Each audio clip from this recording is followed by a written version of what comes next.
Basic Master.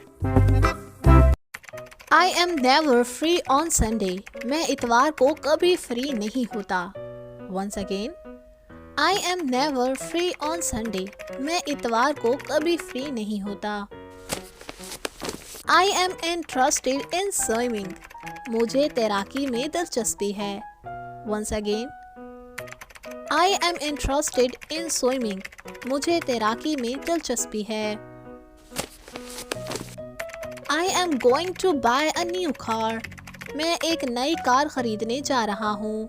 Once again. I am going to buy a new car. मैं एक नई car खरीदने जा रहा हूँ. I am doubtful of his success. मुझे इसकी कामयाबी पर शक है. Once again. I am doubtful of his success. मुझे इसकी कामयाबी पर शक है. I am not certain about that.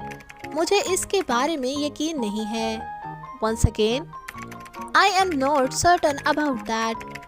मुझे इसके बारे में यकीन नहीं है. I am familiar with your name. मैं आपके नाम से वाकिफ हूँ. Once again. I am familiar with your name. मैं आपके नाम से वाकिफ हूँ. I am not acquainted with him. मैं इससे वाकिफ नहीं हूँ. Once again. I am not acquainted with him. मैं इससे वाकिफ नहीं हूँ. Now your turn to make sentences with I am.